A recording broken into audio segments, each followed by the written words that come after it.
For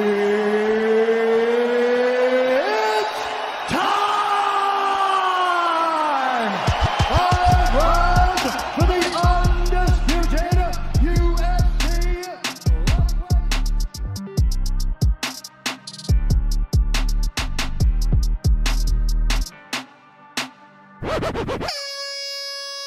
Et salut tout le monde, c'est Nico, soyez les bienvenus dans MMA Club. Aujourd'hui j'ai un cadeau pour vous, un cadeau qui j'espère va un petit peu se livrer, va se confesser, un cadeau que vous avez demandé, que vous avez été nombreux à demander, et j'avoue, moi je suis particulièrement heureux de profiter de ce cadeau avec vous. Il nous vient de Roubaix, 11 combats, 9 victoires, 1 défaite, 1 no contest, un rôle de leader majeur dans le roster de la BTT.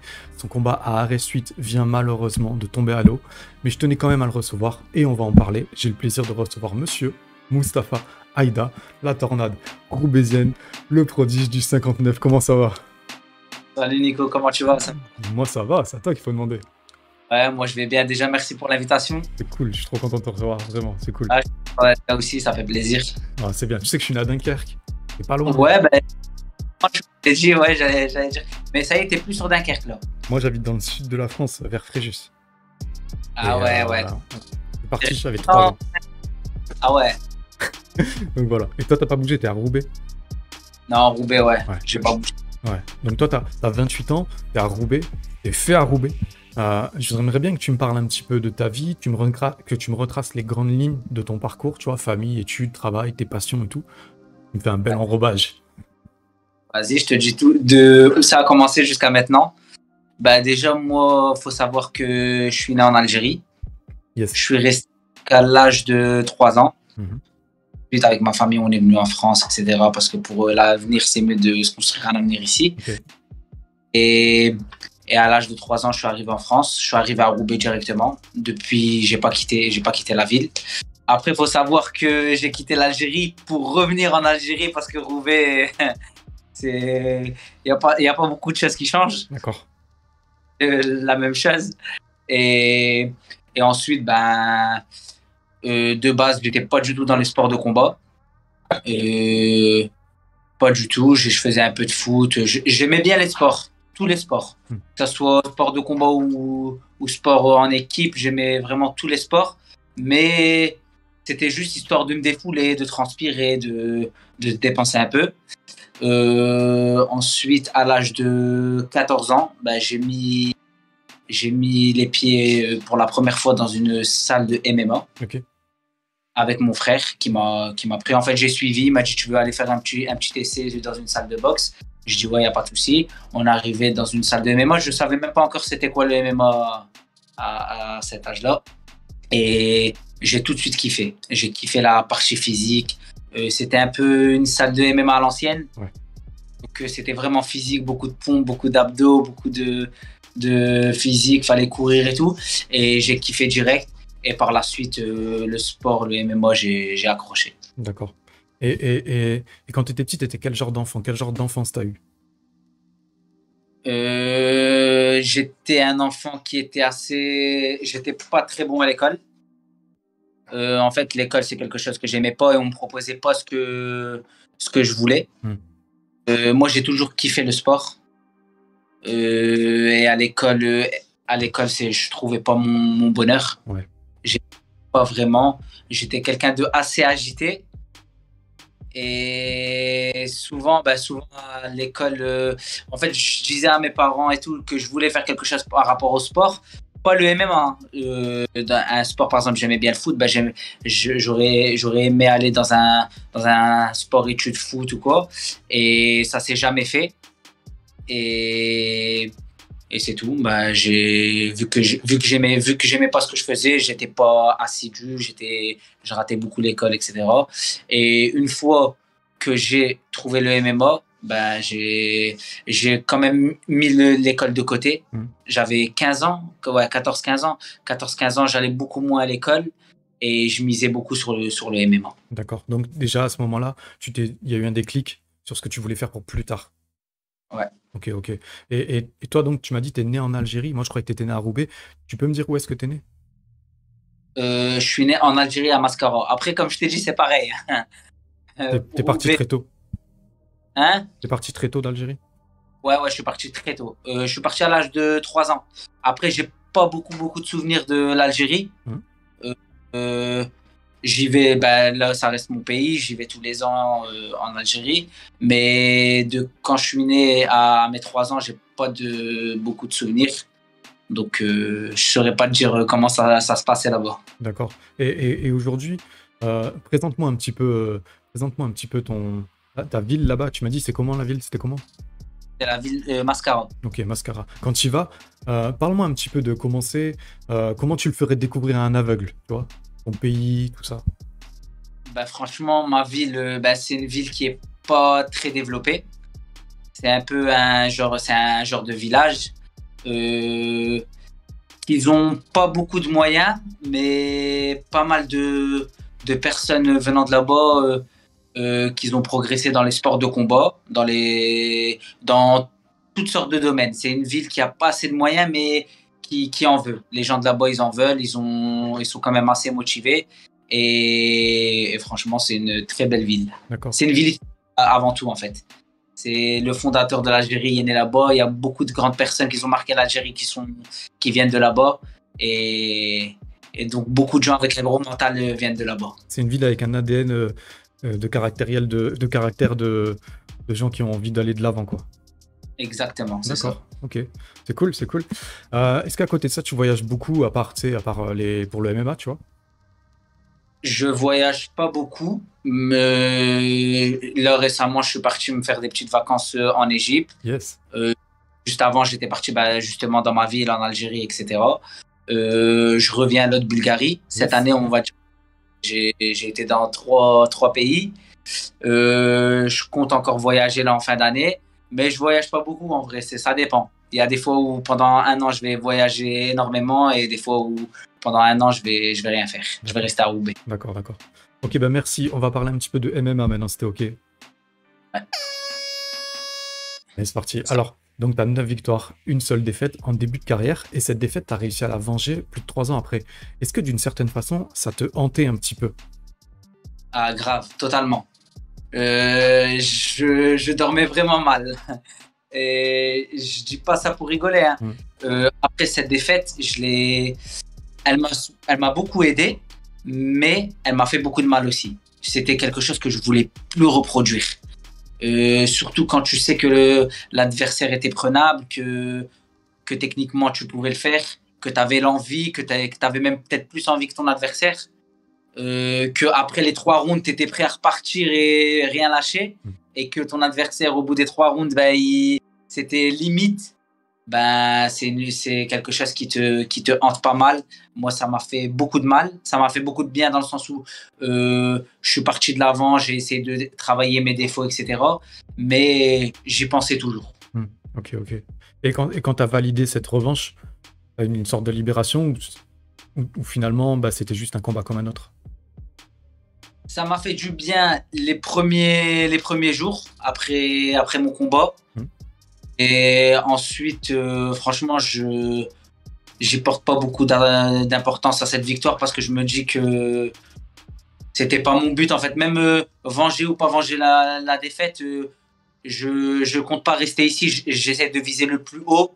Et mon adversaire, c'était quelqu'un de très fort avec beaucoup d'expérience. Mais je me vois battre des encore plus forts, aller encore plus haut dans des plus grosses organisations. Donc, j'ai gagné et je me suis dit maintenant, il faut aller de l'avant et chercher le sommet. D'accord, je comprends.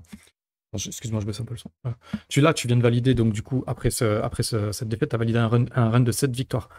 Qu'est-ce que tu te dirais, qu'est-ce que le Mustapha du 100% Fight 30, il dirait au Mustapha qui sort du camp de la BTT là, avec Benoît Saint-Denis et tout? De travailler encore plus, malgré que je trouve que je travaille énormément et que des fois c'est ça qui me perd. Comme là, au niveau de ma main, vu que je suis blessé et je pense que c'est le surentraînement, je donne vraiment beaucoup à l'entraînement. Mais il lui dirait de travailler encore plus et de pas lâcher. Parce que le chemin que j'ai fait entre le 100% Fight et maintenant, j'ai vu une grosse évolution. j'ai été en Bulgarie me préparer les premières années où j'avais commencé les combats professionnels. Et j'ai été cette année-là. J'ai tourné avec les mêmes sparring et j'ai vu mon évolution monter. Je vois que le travail, vraiment, ça paye et qu'il ne faut pas lâcher. D'accord. Et du coup, tu disais tu travaillais plus, mais qu'est-ce qui t'a pas plu, par exemple, dans ton dernier combat que tu aimerais améliorer pour la prochaine fois? Mon dernier combat, franchement, je vais pas te mentir, il y a beaucoup de choses qui m'ont pas plu. Moi, je suis quelqu'un qui, souvent, délaisse le game plan et offre des guerres, des grosses guerres. Et là, j'ai beaucoup respecté mon game plan, c'était important. J'ai beaucoup respecté mon game plan, donc j'étais beaucoup sur la retenue. J'ai pas montré le vrai Moustapha. À la fin, j'étais pas fatigué comme je devrais l'être, et c'est ça qui m'a manqué en fait, je pense. Mais d'un côté, mon manager, il me dit que c'était le combat idéal pour gagner. D'accord. Toi, j'ai lu une de tes citations sur Insta, j'ai trouvé ça cool. Travailler dur en silence et laisse ton succès faire du bruit. C'est une phrase que tu as écrite en légende sur un post. À quel point c'est une philosophie de vie pour toi d'être discret, mais d'être autant actif et d'agir dans la vie concrètement? Ben moi, déjà, il faut savoir que, tu as dû le voir, je poste jamais rien. Tu as vu, c'est vraiment rare les posts. Et je me force. Moi, je vois beaucoup de combattants poster beaucoup, mais après, je doute pas qu'ils s'entraînent aussi beaucoup. Mais moi, je poste vraiment pas et je m'entraîne énormément. Et je pense même m'entraîner plus que certaines personnes qui postent beaucoup. Et je pense que ça se ressent au niveau des combats. Parce que de chaque combat en combat, j'essaie vraiment de ramener une nouvelle version de moi-même. Et c'est par rapport à ça que j'ai pas le temps de poster. Je pense qu'un combattant, on devrait le juger d'abord sur sa façon de combattre, pas sur ses posts Instagram ou ses vidéos. Et c'est ça qui est dommage maintenant par rapport au MMA. C'est qu'on sur son profil Insta, sur ses followers, que sur ses performances. Toi, c'est quoi qui t'a inspiré à développer cette personnalité? C'est les parents, un athlète en particulier, ou tu sens que viscéralement, c'est en toi depuis toujours? T'as toujours été comme ça? Franchement, c'est en moi depuis toujours et c'est dans mon entourage aussi.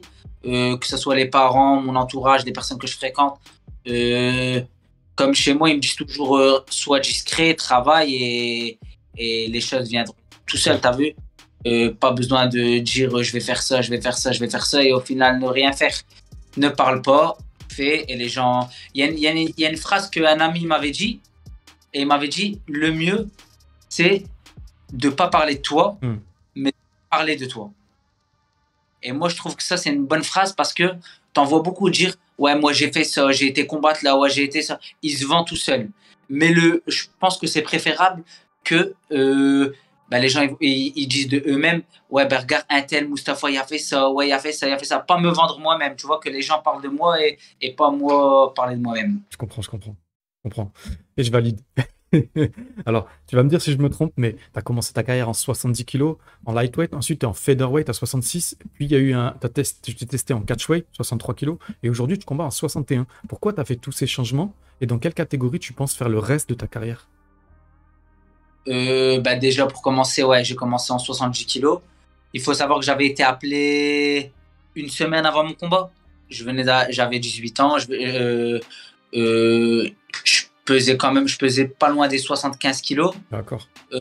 14, je devais perdre 4 kilos en une semaine et c'était la seule possibilité de combattre parce qu'il n'y avait pas beaucoup de combats quand j'ai commencé le sport de combat, MMA. Donc c'était une opportunité pour moi de combattre. Donc je l'ai saisi. On m'aurait même dit en 77, même en 90, en moins de 100, j'aurais tout pris parce que ce que je voulais combattre. Après, j'étais quand même fou d'avoir accepté ça parce que la catégorie des 70 kilos, ça reste quand même une grosse catégorie avec beaucoup de niveaux, beaucoup de gens forts. Mais moi, tout ce que je voulais à ce moment-là, c'était combattre. Donc, je me suis dit, peu importe, je vais combattre. Et ensuite, le combat juste d'après, j'ai combattu en 66. Je savais que je pouvais descendre en 66 sans problème. Ensuite, 63 et 61, c'est pas une catégorie que je galère. C'est franchement, je me laisse aller. J'ai pas une hygiène de vie irréprochable. Mhm. Quelqu'un, mon entourage, tout le monde le sait. Je suis quand même gourmand. Yes. J'aime beaucoup manger dehors. Et c'est ça qui fait que je combats dans ces catégories-là. Mais je pense que le jour où j'aurai une meilleure hygiène de vie et que je serai plus sérieux au niveau de la diète, les 57, c'est faisable. Ah ouais. Ah, t'as envie de descendre encore? Je pense que au plus haut niveau, je descendrai en 57 kilos. D'accord. Et tu te verrais, par exemple, ça serait un beau rêve de viser un champ à Arès, par exemple? Une double champion? Un truc qui t'a traversé l'esprit un peu? Bon, ouais, ça m'a traversé l'esprit. Je me dis pourquoi pas en 61 kilos finir le taf Carrément. et demander un combat pour le titre en 57 kilos. Ah, c'est intéressant ça. Ça serait bien. Ça serait carrément... Ça serait inédit déjà. Ouais. Ça serait la folie. Alors, j'ai fait un classement pound for pound Arès et je t'ai classé 14e. Qu'est-ce que t'en penses? Ouais. Tu te classerais à quelle position en étant objectif? Franchement, déjà, c'est gentil de m'avoir mis dans le classement. T'aurais pu râler et dire que c'était pas assez bien. Non, franchement, surtout, j'ai fait qu'un combat à C'est Arès. ça, c'est compliqué. Je vais pas montrer tout ce que je savais faire. Mais 14e, je trouve que c'est pas mal. Et surtout qu'il y a des beaux noms devant moi. Ouais. Donc, Toi, tu mettrais quoi en top 5? Tu mettrais qui en top 5? en top 5 à Arès, Ouais. si je compte que les combats à Arès, je compte pas la carrière de la personne. Je compte C'est que ça. les combats qu'ils ont été à Arès. Je mettrais Abdul, premier. Deuxième, Tyler. Troisième, je pourrais mettre qui? Celui qui est bien parti, on va dire, pour être troisième, c'est Damien. C'est vrai. Il est sur 3 victoires, je pense, à Arès. Et là, il va faire la ceinture. Il va pour la ceinture qu'il va perdre contre Zero Amine. Non, bon fight à eux deux. Troisième, ouais. Quatrième, je saurais pas te dire. Après, quatrième, cinquième, c'est... Il y a le c'est Polonais, compliqué. hein. Ouais, Yakimovic, il est chaud. Celui qui a battu Mohamed Bayo. Bayo, ouais. Ouais, je le mettrais bien en quatrième, c'est vrai. Il est violent, lui. Il est sur que définition. Ouais. Ouais. 2 ground and pound. Non, une Ouais. soumission et un ground and pound. Ouais. Contre Karim Gadji et Mohamed Bayo, c'est vrai. Et cinquième, ouais, je sais pas. Moi, j'ai mis Alex Tekena 5e. Ouais, c'est vrai. Ouais. 2 belles victoires et voilà, elle représente grave, quoi. Ouais. Ok. Ouais, c'est vrai. Elle a largement sa place dans le top 5, ouais. Yes. Oh, bah, c'est cool. Je vais te demander, quelle est ta musique du moment? Ma musique du moment, moi j'écoute beaucoup de ZKR. Ok. C'est quelqu'un qui habite pas loin de chez moi et qui fait des très bonnes musiques. Et ma musique du moment, c'est ZKR et j'écoute beaucoup son freestyle 5 minutes, le 8. Attends, 5 minutes le 8?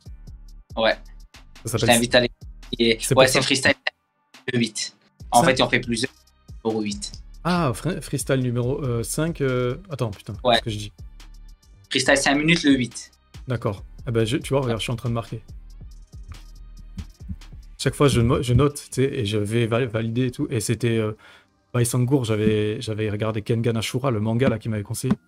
Et c'est de la frappe, c'est de la tuerie, quoi. On dirait un gamin, j'ai trop kiffé, quoi. Ça m'a rajeuni de fou. Donc là, je vais aller écouter ton truc. Quelle est ta série ou ton film du moment? Je suis pas trop série et film, mais en ce moment, j'essaie de me refaire les épisodes de H.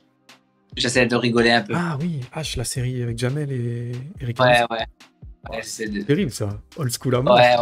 Quand ça fait longtemps que t'as pas regardé, ça te fait bien rire. J'avoue, ça tue. C'est sur quoi que ça passe? Non, il y a sur Netflix. Je regarde sur Netflix. C'est cool. Ah, c'est cool. Ouais. Et est-ce que t'as un livre de chevet? Je lis pas beaucoup. Tu lis pas beaucoup. Ouais, je lis pas beaucoup. Je suis plus sur les séries, les films et encore. Et quand ça t'arrive, c'est quoi comme style? Récemment, je suis en train de lire un manga. Ok, c'est quoi? Ouais, je lisais One Piece. Ok, tranquille. Un bon classique. Ouais, non, j'ai pas regardé One Piece. J'ai jamais regardé. Tout le monde me conseille. J'ai beaucoup d'amis qui me conseillent. Et, et j'étais à la Fnac pour quelque chose. J'ai vu le livre de One Piece. J'attendais. Et je me suis dit, bah, pourquoi pas lire. J'ai kiffé. D'accord. Mais il y en a 250 000 des épisodes en plus. Ouais. Non, c'est pour ça que c'est compliqué de commencer. Je sais que si je commence, je vais rater pas mal d'entraînement. C'est chaud, ouais, c'est chaud. Est-ce que tu peux me raconter une petite anecdote, un truc sombre ou un truc amusant comme tu veux? Ben moi, j'ai une anecdote qui est pas mal. C'est au niveau de... Ça montre à quel point je suis gourmand. Vas-y. C'est un jour, quand je combattais chez les 70 kilos, justement. Je combattais chez les 70 kilos et je combattais avec un ami sur la même carte. Yes. Et j'avais effectué ma pesée, etc., sans problème et tout. Et le lendemain, avant le combat, on devait aller manger, mais on s'y est pris un peu tard. Je combattais vers les premiers, je devais combattre vers 19h, 19h30, et il était 16h30, 17h. Et on rentre dans un snack, et tout le monde commence à manger, essaie de manger propre, etc. Et même mes coachs et tout, ils essaient de manger propre et tout pour nous soutenir. Et arrivé à moi, j'ai pas su résister. Il y avait un burger qui s'appelait le Maximum. Il y avait vraiment tout dedans. Il y avait vraiment tout. Il porte bien son nom. Le Maximum, tu pouvais pas mettre quelque chose de plus. T'as abusé? Et je l'ai pris 2 heures avant mon combat, Ouais. avec des frites, de boissons, coca et tout. Et tout le monde avait bien mangé. La personne qui battait le même soir que moi, ils mangeaient des pâtes et ils m'ont tous insulté. Au final, mon combat, je le gagne en 1 minute 20, 1 minute 30. J'étais bien. Et la personne qui avait pris des pâtes et tout, il avait fait un combat de 15 minutes, il avait gagné. Mais à la fin du combat, il avait vomi, il se sentait pas bien. Et au final, je lui ai dit, il fallait prendre un maximum comme moi, peut-être t'aurais moins souffert. J'avoue. Donc en fait, t'as bien mangé, t'as fini ton combat, donc tout va bien, quoi. Ouais. Excellent. C'est cool. Est-ce que t'as un dernier truc à rajouter avant les dédicaces? Non, pas. Il n'y a rien qui me traverse l'esprit là. T'es tranquille. Ouais. Est-ce que tu veux dire un mot sur ta blessure? Ouais, sur ma blessure, franchement, je suis dégoûté de m'être blessé, surtout à 2 semaines du combat. Mais c'est que partie remise, je sais que mon adversaire, je vais le prendre. Ça sera un peu plus tard, mais pour le prendre, je vais le prendre. Et ça sera encore, je serai encore mieux préparé, j'offrirai encore un. Et là, tu vas passer par la case opération, c'est ça? En fait, il faut savoir qu'après mon combat avec Léopold à Arès, je me suis fait opérer de la main gauche. Ok. J'ai frappé et je me suis fait opérer de la main gauche. Donc ça s'est bien passé, etc. Et vu que je pouvais pas utiliser ma main gauche, j'ai beaucoup utilisé la droite pendant ma prépa. Donc j'ai compensé, j'ai beaucoup frappé.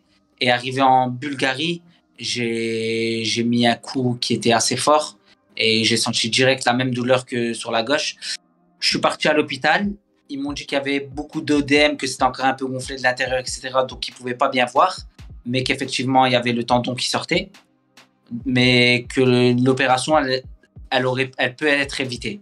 Donc j'ai rendez-vous la semaine prochaine et ils vont me dire si finalement je me fais opérer ou je peux guérir comme ça. D'accord. T'as eu un impact au camp ou c'est juste l'accumulation de, comme tu dis, de frappes sur la même main?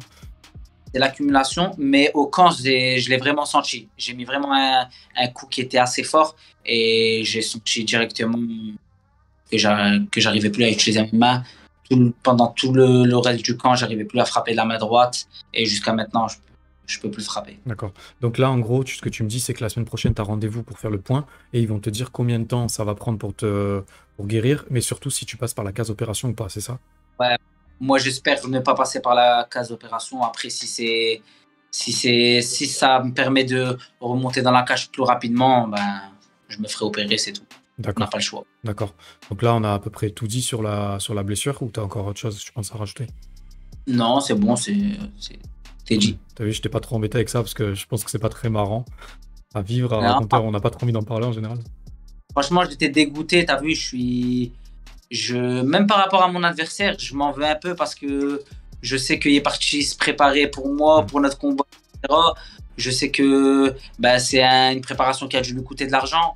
J'aurais vraiment aimé lui offrir le combat dont il voulait, mais c'est soit ça, soit je vais combattre avec une main et je pars avec un handicap. Et je pense que c'est pas la bonne solution. De base, je voulais aller risquer, mais après avoir parlé avec mon manager, mes coachs à l'hôpital, ils m'ont tous dit la même chose. Ouais. Que C'est un je bon vais- gars, Desmartés, on a discuté, il est cool et il était dégoûté pour toi aussi. Ouais, franchement, ça se voit qu'il est très gentil. J'ai pu lire quelques petits trucs qu'il avait dit sur moi. Je vois qu'il y a une bonne mentalité. Après, je te mens pas, j'étais vraiment dégoûté pour lui aussi, hein, parce que je sais que annuler un combat 2 semaines avant avec quelqu'un qui s'est préparé, qui est parti à l'étranger pour se préparer, c'est compliqué. Ouais. Et vraiment, c'est que j'avais pas le choix. Sinon, si j'avais pu le faire. Après, c'est pas mort hein, mon combat avec lui. Hein. Je compte quand même le faire hein, un peu plus tard, mais il sera fait. Ça sera vraiment un banger, c'est sûr. Ouais. En plus, le pire, c'est que franchement, pendant ma prépa, elle s'est très très bien passée. J'ai rarement eu des prépas comme ça où je me sentais bien. D'habitude, je suis un peu fatigué à 2 semaines du combat, 3 semaines. Mais là, je me sentais vraiment bien. En Bulgarie, j'ai vraiment bien tourné avec les personnes qu'il fallait. Et je me sentais très bien. Mais après, on ne contrôle pas les blessures. Bien entouré là-bas, ça devait être cool. Grave. Il y avait vraiment beaucoup de niveaux. Beaucoup de professionnels. Les Bulgares qui ont un gros niveau en lutte. Qui se débrouillent pas mal en striking. C'était vraiment un camp très très bien. Constructif. Ouais. Grave. C'est cool. Ouais, est-ce que tu as des dédicaces?